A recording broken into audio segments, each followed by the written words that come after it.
Hallelujah. प्रभु यीशु मसीह आज भी आपको आशीष दें। अधिकार के विरोध में बोलने वाले, अपनी मर्जी से चलने वाले बहुत हैं आजकल। लेकिन इसके बारे में परमेश्वर क्या बताते हैं? रोमियो 13:1 में लिखा है, हर एक व्यक्ति प्रधान अधिकारियों के अधीन रहे, क्योंकि कोई अधिकार ऐसा नहीं जो परमेश्वर की ओर से न हो, और जो अधिकार हैं वे परमेश्वर के ठहराए हुए हैं। आधुनिक लोग काफी घमंड हो चुके हैं, इसलिए हमें नम्रता की जगह में वापस लौटना है। जो अधिकार मेरे आंखों के सामने, अगर मैं उनका अधिक आदर नहीं करता हूं, तो मैं कैसे अनदेखी परमेश्वर का आदर कर सकूंगा? हमारे बीच में अधिकार के बारे में सच आदर और भय को फिर से स्थापित करना है, ताकि हम सारे अधिकार का स्वामी परमेश्वर का आदर सही ढंग से कर सकें। प्रभुओं का प्रभु, राजाओं का राजा परमेश्वर की तरफ से सबको अलग अलग अधिकार मिल जाता है, इसलिए कोई अधिकार ऐसा नहीं जो परमेश्वर की ओर से न हो। हमारी पीढ़ी उसमें सच में अधिकार तो गिर चुका है। परिवार के अंदर माँ बाप का अधिकार गिर गया, और स्कूल के अंदर टीचर्स का अधिकार गिर गया। देशों के अंदर अगुवाओं का अधिकार भी गिर चुका है। हम डेमोक्रेटिक खंड में रह के आ रहे हैं, इसलिए समानता के ऊपर जोर देते हैं। परिणाम स्वरूप अधिकार के बारे में, अधिकार के योग्य ठीक रीति से आदर करना हम काफी भूल जाते हैं। लेकिन अधिकार, उसका स्रोत तो परमेश्वर है। जब तक ऊपर से न दिया जाता है, तब तक किसको अधिकार नहीं मिल जाता है। प्रभु यीशु ने यह कहा था, इसलिए सारा अधिकार परमेश्वर की तरफ से आता है। जब पौलुस प्रेरित इफिसियों की किताब लिख रहे थे, ये रोम साम्राज्य के जमाना था। उस जमाने में तो स्लेवरी सिस्टम, ये दासत्व का सिस्टम था।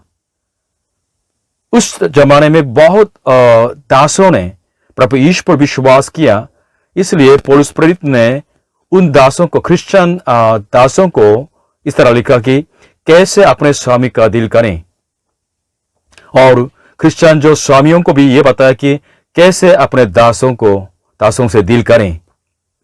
हाँ, आजकल तो स्लेवरी सिस्टम तो नहीं है, लेकिन हमेशा हमारे लिए तो अधिकार के सवाल होता है। आज के वचन के द्वारा परमेश्वर की दृष्टि को सीखें कि अधिकार को अब कैसे समझें, और जो परमेश्वर की तरफ से दिया हुआ जो अधिकार है, उसको परमेश्वर की इच्छा अनुसार चलाएं, और जिसका अधिकार आपसे ज्यादा है, उनका कैसा आदर करें, उनके प्रति कैसे व्यवहार करें, इसके बारे में भी आप सीखें। अगर आप परमेश्वर जो अधिकार और ओहदे का परमेश्वर है, उनको सही ढंग से जानेंगे, तो आपको बुद्धि मिलेगी, और सचमुच में आपका और लोगों के जो संबंध है सच में सुंदर हो जाएगा। आज के उपदेश का शीर्षक है दास और स्वामी। आज का वचन इफिसियों की किताब 6 अध्याय 5 से लेकर 9 पद तक है। दासों, जो लोग शरीर के अनुसार तुम्हारे स्वामी हैं, अपने मन की सिधाई से डरते और कांपते हुए, जैसे मसीहा की, वैसे ही उनकी भी आज्ञा मानो, और मनुष्यों को प्रसन्न करने वालों की नाई दिखाने के लिए सेवा न करो, पर मसीहा के दासों की नाई मन से परमेश्वर की इच्छा पर चलो, और उस सेवा को मनुष्यों की नहीं परंतु प्रभु की जानकर स्वेच्छा से करो, क्योंकि तुम जानते हो कि जो कोई जैसा अच्छा काम करेगा, चाहे दास हो चाहे स्वतंत्र, प्रभु से वैसा ही पाएगा। और है स्वामियों, तुम भी धमकियां छोड़कर उनके साथ वैसा ही व्यवहार करो, क्योंकि जानते हो कि उनका और तुम्हारा दोनों का स्वामी स्वर्ग में है, और वह किसी का पक्ष नहीं करता। पॉइंट 1 है दासों। है दासों, जो लोग शरीर के अनुसार तुम्हारे स्वामी हैं, अपने मन की सिधाई से डरते और कांपते हुए, जैसे मसीहा की, वैसे ही उनकी भी आज्ञा मानो, और मनुष्यों को प्रसन्न करने वालों की नाई दिखाने के लिए सेवा न करो, पर मसीहा के दासों की नाई मन से परमेश्वर की इच्छा पर चलो। आपके बॉस को किसी दृष्टि से देखते हैं, यह सवाल है। आपके मन में सच्चा आदर होना चाहिए, भय और सच्चाई के साथ उनसे व्यापार करना है, चुगलखोरी को छोड़ना है, उनके ऊपर दोष लगाना छोड़ना है, घमंड मान को भी छोड़ना है। क्योंकि इस तरह लिखा है कि जो लोग शरीर के अनुसार तुम्हारे स्वामी हैं, अपने मन की सिधाई से डरते और कांपते हुए। क्या आप आपके बॉस को मन की सिधाई से सोचते हैं, आदर करते हैं? यही पूछें। और दूसरा क्या होना चाहिए बॉस के प्रति? आज्ञाकारिता। उनकी आज्ञा को मसीह की आज्ञा जैसे मान के उनके साथ व्यवहार करने के लिए आज्ञा दी जाती है। अगर आप आपके बॉस को मसीह जैसे समझ के आदर करेंगे, तो आपके अंदर और उनके अंदर बहुत बहुत अनुग्रह मिल जाता है। इस तरह लिखा है, जैसे मसीहा की, वैसे ही उनकी भी आज्ञा मानो। इस तरह आप सेवा करना चाहेंगे तो आपके मन किस तरह होना चाहिए? इस तरह लिखा है। पहले यह लिखा है कि आपके मन की सेवा के होने के नाते मन की प्रेरणा क्या है? दिखावे के लिए नहीं, दिखाने के लिए नहीं। कोरिया में भी कुछ जो इंडियन भाई लोग इस तरह तो कामचोर हो जाते हैं। कोरिया में पेंजेरी, ऐसे कुछ बॉस लोग अपने सेवकों को परखते हैं और उनको बोलते हैं ये पेंजेरी है, कमचोर है। बाइबल के अंदर एक उदाहरण है, योसेफ नाम का आदमी, ये वास्तव में अपने भाइयों के द्वारा बेचा गया था, दास बन के इजिप्ट तक तो चला गया, लेकिन परमेश्वर उसके साथ था और वो परमेश्वर के सामने और मनुष्यों के सामने सही विवेक से, विश्वास के तरह से काम करने वाला था।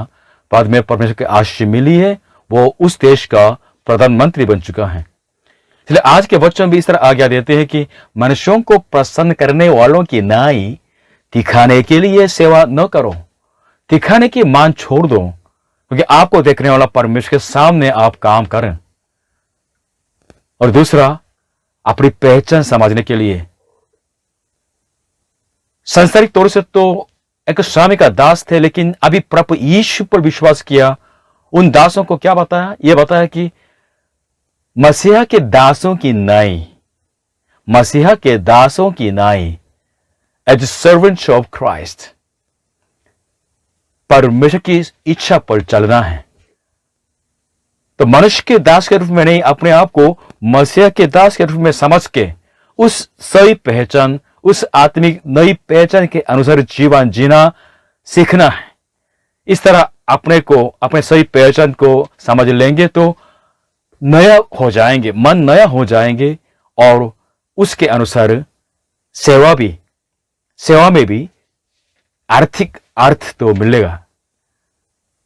मसीहा के दासों की नाई परमेश्वर की इच्छा पर चले और अपने स्वामी को मसीहा जैसे समझते हुए उनकी आज्ञा माने, सेवा करें। यह परमेश्वर चाहते हैं। 5 और 6 पद इस तरह समझ सकते हैं। हे दासो, तुम मसीहा का दास हो। जब जब तुम अपने स्वामी के सामने खड़े होते हो, तब तब तुम मसीहा के सामने खड़े होते हो।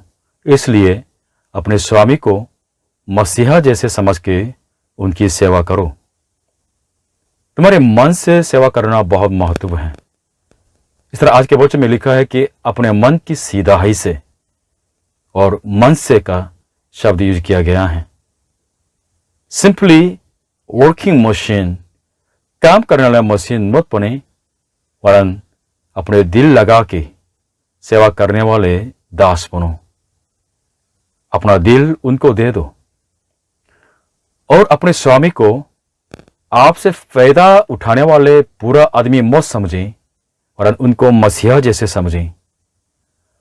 स्वामी के लिए काम करना वास्तव में दलदल में पड़े हुए निराशा में पीड़ित होना नहीं, ऐसा मत समझें। अपने दास होने की पहचान को नियति के खेल का श्राप मत समझें और जहां जहां आप बुलाए गए हो वहां प्रभु की सेवा करो। अपने स्वामी को खुश करने के लिए काम करना यह लो लेवल का प्रेरणा है और उनको पार करके हमारे सब के ऊपर विराजमान परमेश्वर को ताक के सेवा करना है और उनकी इच्छा पर चलना है और उनकी इच्छा को पूरा करना है। इस तरह करेंगे तो तुम्हारे दैनिक जीवन में मसीहा से मिलेंगे, मसीहा की इच्छा पूरी करेंगे और मसीहा की सेवा करने वाले बन जाओगे। पॉइंट 2, सेवा कैसे करें। 7 और 8 पद। और उस सेवा को मनुष्यों की नहीं परंतु प्रभु की जानकर स्वेच्छा से करो, क्योंकि तुम जानते हो कि जो कोई जैसा अच्छा काम करेगा, चाहे दास हो चाहे स्वतंत्र, प्रभु से वैसा ही पाएगा। बाइबल फिजिकल लेबर को, भौतिक कर्मचारी को किसी दृष्टि से देखते हैं। इस तरह लिखा है कि सेवा को मनुष्यों की नहीं परंतु प्रभु की जानकर। दास की जो सेवा है, दास का काम है, उसको क्या बोलते हैं? ये प्रभु का काम है। क्यों इस तरह बोल सकते हैं? क्योंकि हमारे लिए काम देने वाला तो परमेश्वर है और उस काम को हम किसी मनोवृत्ति से डील करें। यहां बताते हैं स्वेच्छा से करो, सर्व होल हार्टेडली, हमारे सारे मान लगा के काम करना है। इसलिए कोई भी काम को गंदा समझ के या बोरिंग समझ के, थकाने वाला समझ के, सिर्फ थोड़ा पैसा कमाने के लिए जरूरत है, इस तरह समझ के काम करना, ये प्रेरणा सही नहीं है।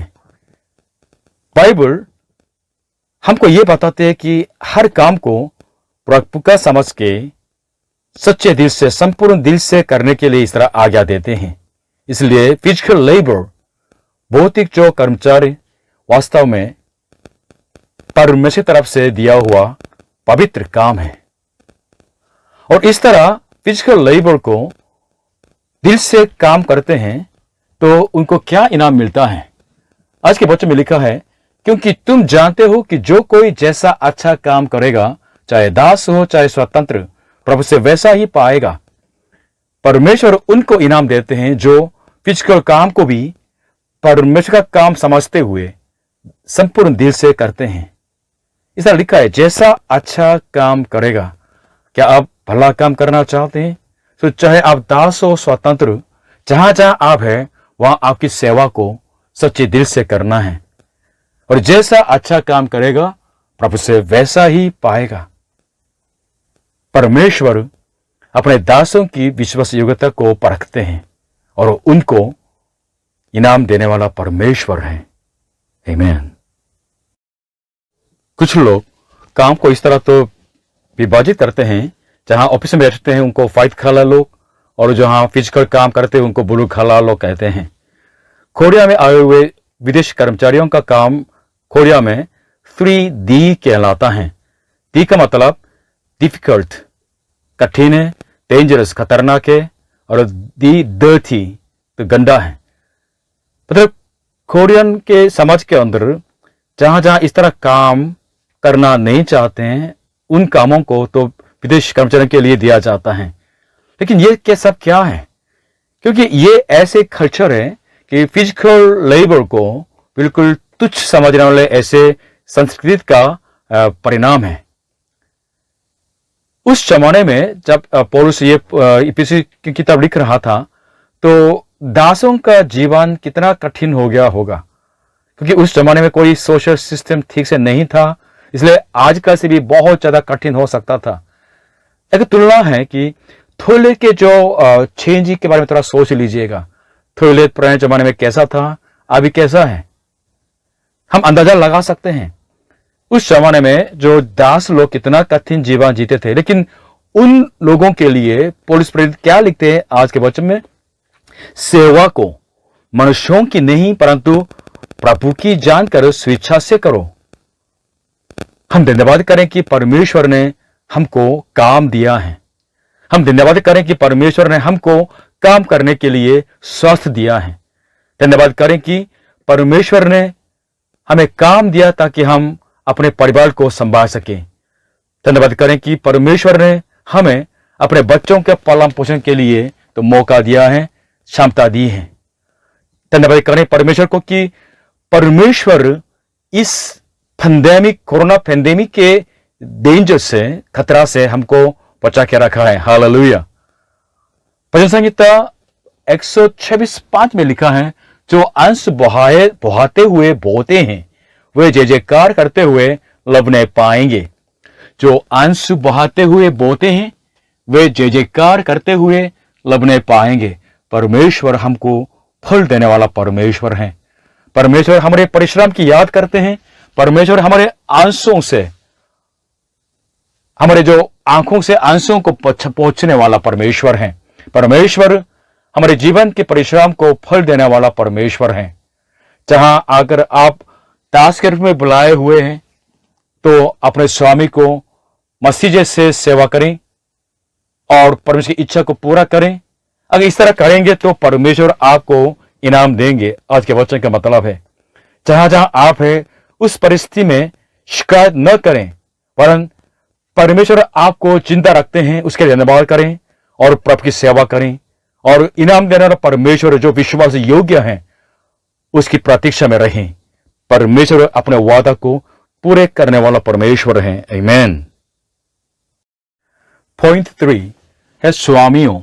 9 पद में लिखा है, और है स्वामियों, तुम भी धमकियां छोड़कर उनके साथ वैसा ही व्यवहार करो, क्योंकि जानते हो कि उनका और तुम्हारा दोनों का स्वामी स्वर्ग में है और वह किसी का पक्ष नहीं करता। बहुत लोगों के लिए भी उसी रीति से व्यवहार करने के लिए बताया गया, वैसा ही व्यवहार करो। फिर से बोलेंगे तो आदर और सच्चाई के साथ अपने नीचे लोगों से भी व्यवहार करना है और मसीहा की सेवा करने जैसे दूसरे लोगों को व्यवहार करना है और सारे मन से अपने जो जूनियर लोगों से व्यवहार करना है और प्रभु की तरफ से इनाम और प्रशंसा पाने की आशा रखते हुए अपनी जूनियर से व्यवहार करना है। आगे दी गई है, तुम भी धमकियां छोड़कर। जो बहुत से लोगों के जो कठोरता है उसको छोड़ने के लिए अभी बोला गया। अधिकार क्यों दिया गया आपको? किसको कुचलने के लिए नहीं, किसको सप्रेस करने के लिए नहीं। इसको याद रखना है कि चाहे आप दास हो, चाहे आप स्वामी हो, आप सब परमेश्वर का दास हैं। इसलिए स्वभाव में कोई फर्क नहीं है, हम सब परमेश्वर का दास है। इसलिए हमको अधिकार देने वाला परमेश्वर के सामने तीन नम्र होके व्यवहार करना है। इस तरह लिखा है, क्योंकि जानते हो कि उनका और तुम्हारा दोनों का स्वामी स्वर्ग में है और वह किसी का पक्ष नहीं करता। हमें अधिकार देने वाला परमेश्वर के सामने उस अधिकार को बुद्धि के साथ लोगों की सेवा करने के लिए प्रयोग करेंगे। वो बुद्धिमान दास हैं, वो धन्य हैं, परमेश्वर का इनाम मिलेगा। हम सब मनुष्य का स्वामी तो स्वर्गीय परमेश्वर हैं। हम उनके सामने खड़े हैं, वो किसके पक्ष नहीं करते हैं। चाहे हम स्वामी हो दास, सचमुच में परमेश्वर के दास होने के नाते जीवन जीते हैं। तीन नम्र जीवन जीना है। हमारे जीवन के मालिक हम नहीं वरन परमेश्वर हैं। इस सच्चाई को जानना बहुत जरूरी है। यह सच्चाई सचमुच में आपकी आंखें खोल देंगे कि आपके सामने जो दास है उनके मूल्यों को समझने के लिए मदद करेगी। यह सच्चाई वास्तव में आपको अपना अधिकार किसको कुचलने के लिए गलत काम करने से बचाएगी। यह सच्चाई सचमुच में आपको अपने पड़ोसी से प्रेम करने देगी और आपको दिन नम्र कर जीवन जीने देगी। यह सच्चाई सचमुच में आपको संसारिक हाकिम जैसे किसके ऊपर शासन करने वाले बनने से बचाएगी। ये सच्चाई सचमुच में आपको सर्वेंट लीडर बना देगी। मत्ती 20:28 में लिखा है, जैसे कि मनुष्य का पुत्र यानी प्रभु यीशु वो इसलिए नहीं आया कि उसकी सेवा टहल करी जाए, परंतु इसलिए आया कि आप सेवा टहल करें और बहुतों की छुड़ौती के लिए अपने प्राण दें।